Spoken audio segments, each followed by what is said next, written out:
Good afternoon, team. It's week 6 and we're back in the garden.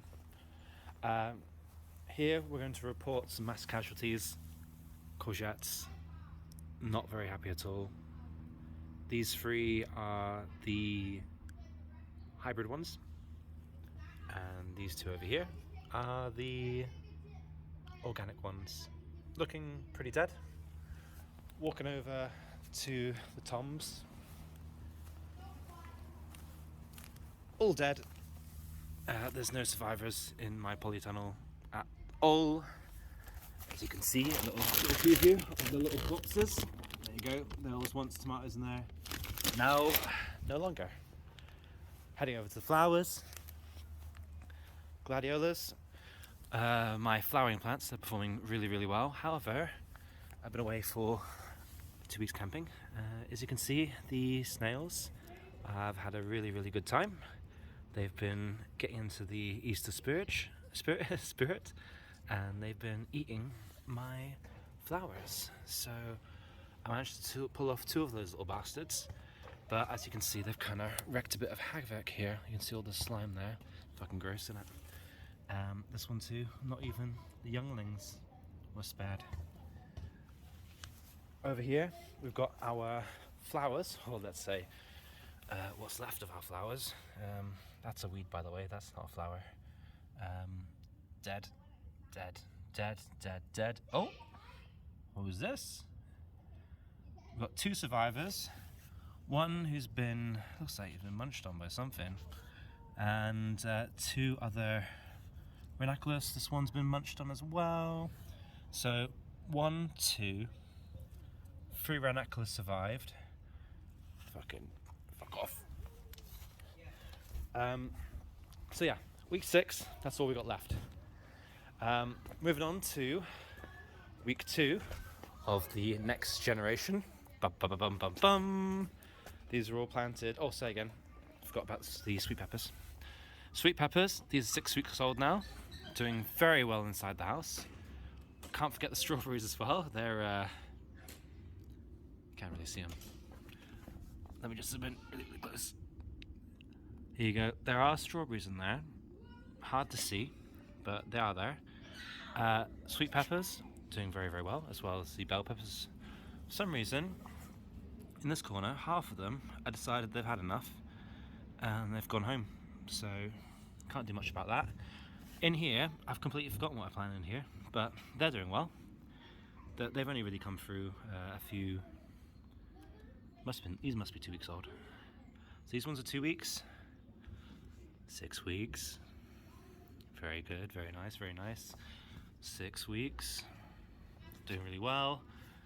Tomato situation. Let's see. So these ones are all inside. They didn't even go outside, and they've just cut the losses and decided that they want to engage in the spirit realm. We've got 1 champion. We'll name him something extraordinary if he survives another week.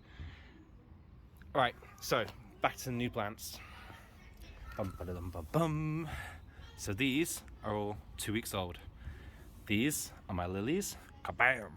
Very, very, very proud of these bad boys. Absolutely massive. So I'm going to pair the lilies with the gladiolas over there. Zoom in, enhance. There you go. They're doing really, really well. I've never, this is all new to me, so I don't know how long you're supposed to wait until you put these things outside, but I've done 2 weeks now. Gladiolas did well after 4 weeks, so we'll send them out in another 2 weeks' time.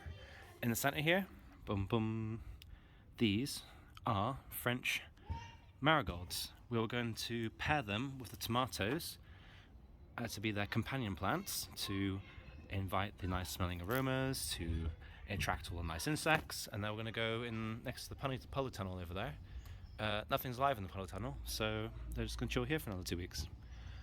Here we've got the look at this. These long bad boys. What are they? Oh, they're squash. They're growing all over the place.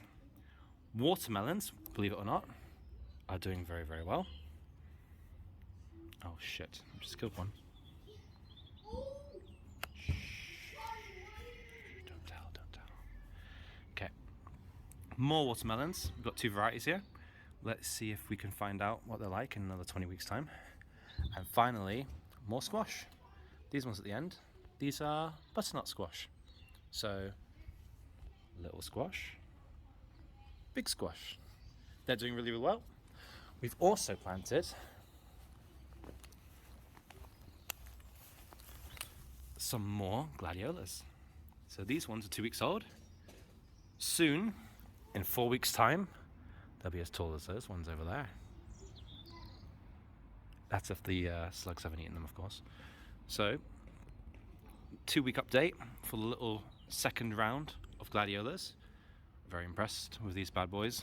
Really, really easy to look after, and they're doing very, very well.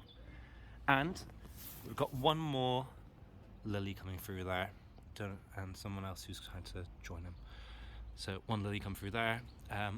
Not sure what's in these. Let's call it mysteries. Oh, I know what these are. These are plants that didn't make it, but we're going to give them another 2 weeks to show the face before we ditch the compost.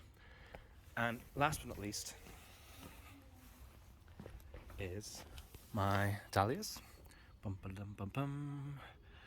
repurposed these protein jugs to be planters, and there is one dahlia growing there.